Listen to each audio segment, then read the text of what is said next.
सबसे पहले मैं कहना चाहूंगी कि प्रणाम घोसी।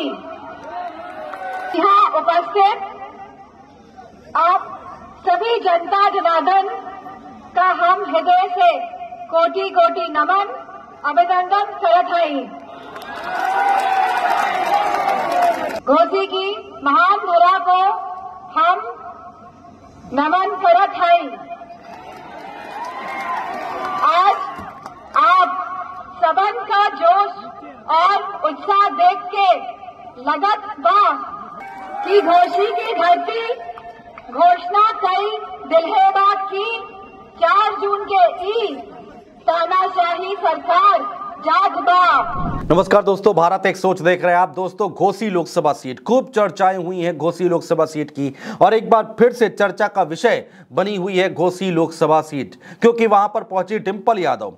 राजीव राय जो कि समाजवादी पार्टी की तरफ से चुनाव लड़ रहे हैं, उनके समर्थन में वोट मांगने के लिए वहां पर पहुंचने के बाद डिंपल यादव ने फिर एक बार भोजपुरी में अपना बयान दिया, अपना भाषण देना शुरू किया। इससे पहले हमने देखा था कि आजमगढ़ की धरती पर धर्मेंद्र यादव के लिए जब वोट मांगने पहुंची थी डिंपल यादव, उस वक्त डिंपल यादव ने भोजपुरी में अपने भाषण की शुरुआत की थी, और कुछ वैसा ही देखने को मिला यहां पर, यानी कि घोसी की धरती पर जब राजीव राय मंच पर खड़े हुए थे, उनके ठीक बगल पर उनके लिए वोट मांग रही थी, अपील कर रही थी डिंपल यादव। उस वक्त उन्होंने क्या कुछ कहा वो मैं आपको बताने जा रहा हूं। सबसे पहले डिंपल यादव ने जब अपना भाषण शुरू किया तो उन्होंने कहा कि सबसे पहले मैं कहना चाहूंगी प्रणाम घोसी। तब तक लोगों को अंदाजा नहीं था कि भोजपुरी भाषा में डिंपल यादव अपना भाषण शुरू करेंगी। उसके बाद उन्होंने कहा कि यहां उपस्थित सभी लोगों का हम हृदय से कोटि कोटि नमन करत हई, जो कि भोजपुरी भाषा में उन्होंने कहा है। और उनके ठीक बगल में राजीव राय खड़े हुए थे और खूब तेज से मुस्कुराते हैं, और उसके बाद तालियां बजाना शुरू कर देते हैं। मंच पर ही जूही सिंह भी बैठी हुई थी, समाजवादी पार्टी की प्रवक्ता हैं, और लगातार मैनपुरी से लेकर अब तक हम देख रहे हैं कि डिंपल यादव के साथ जूही सिंह मौजूद हैं। फिलहाल आगे बढ़ते हैं। फिर उन्होंने कहा कि घोसी की महान धरा को हम नमन करत हैं, ये बात उन्होंने कही। और आखिर में उन्होंने कहा कि आप लोगों का उत्साह देखकर लग रहा है कि 4 जून के बाद ये तानाशाही सरकार जा रही है। ये लाइन जो मैंने हिंदी में आपको सुनाई है वो उन्होंने भोजपुरी में बोलने की कोशिश की है। जरा सुनिए डिंपल यादव का वो बयान। सबसे पहले मैं कहना चाहूंगी कि प्रणाम घोसी।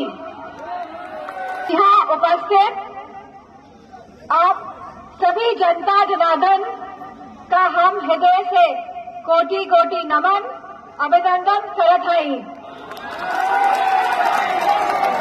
घोसी की महान धरा को हम नमन करत हई।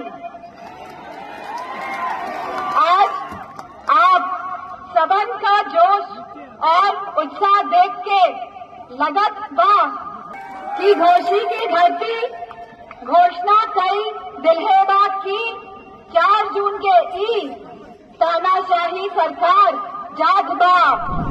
तो दोस्तों, घोसी लोकसभा सीट जहां पर डिंपल यादव ने भोजपुरी में अपनी बात रखनी शुरू की और लोगों से एक कनेक्ट बनाने की कोशिश की है, वहां पर कितना असर होगा ये तो वक्त बताएगा। लेकिन बहुत ही इंटरेस्टिंग, बहुत ही रोचक मुकाबला घोसी लोकसभा सीट पर होता दिखाई दे रहा है। एक तरफ ओम प्रकाश राजभर के बेटे हैं अरविंद राजभर, दूसरी तरफ राजीव राय एक मजबूत प्रत्याशी के तौर पर यहां पर लड़ाई लड़ रहे हैं। बीएसपी बहुत ही मजबूत प्रत्याशी बालकृष्ण चौहान, जिनकी यहां पर अच्छी खासी हवा देखने को मिल रही है। तो यहां पर मुकाबला जो है वो त्रिकोणीय होता दिखाई दे रहा है। ओम प्रकाश राजभर की अगर हम बात करते हैं तो ओम प्रकाश राजभर के लिए यह सीट नाक का सवाल हो गई है, इज्जत की बात हो गई है, और वहां पर डिंपल यादव पहुंचती हैं और भोजपुरी में अपने भाषण की शुरुआत करती हैं। दोस्तों, घोसी लोकसभा सीट पर 17 बार चुनाव हुए, इसमें 14 बार राय, राजभर और चौहान जाति के लोग जीत कर आए हैं। और इस बार फिर से तीनों ही बड़ी पार्टियां, चाहे वो समाजवादी पार्टी की बात करें, चाहे वो बीएसपी की बात करें, चाहे एनडीए की बात करें, चूंकि ओम प्रकाश राजभर के बेटे लड़ रहे हैं तो एनडीए प्रत्याशी अरविंद राजभर हैं, उन्होंने इन 3 जातियों से ही उम्मीदवार घोषित किए हैं और अरविंद राजभर को उम्मीदवार बनाया गया है। वहीं भूमियार समुदाय से आते हैं राजीव राय, जिनको मैदान में उतारा है समाजवादी पार्टी ने, जिनके लिए वोट मांगने के लिए पहुंची थी डिंपल यादव, और उन्होंने भोजपुरी में अपना भाषण शुरू किया है। इसके साथ ही साथ यहाँ पर दोस्तों अगर हम बात करें तो यादव वोटर्स अच्छी खासी तादाद में दिखाई देते हैं, 2.5 लाख वोटर्स हैं। मुस्लिम वोटर्स जो हैं वो 3.5 लाख के आसपास हैं। सबसे ज़्यादा 5 लाख के आसपास अनुसूचित जाति के लोग हैं। तो ये यहाँ का समीकरण बनता दिखाई दे रहा है। राजभर करीब 2 लाख है। तो ये सीट बड़ी इंटरेस्टिंग होती दिखाई दे रही है। बाकी की जो जातियाँ हैं, वैश्य, मौर्य, राजपूत 1-1 लाख है, ब्राह्मण, निषाद, भूमियार मतदाताओं की संख्या भी 1-1 लाख यहाँ पर बताई जाती है। लेकिन इन सब के बीच में डिंपल यादव पहुंचती है और मंच पर भोजपुरी से अपने भाषण की शुरुआत करती हैं। एक बार फिर सुनिए क्या कुछ कहा डिंपल यादव ने भोजपुरी भाषा में। सबसे पहले मैं कहना चाहूंगी कि प्रणाम घोसी। यहाँ उपस्थित आप सभी जनता जनार्दन का हम हृदय से कोटि कोटि नमन अभिनंदन करत हई।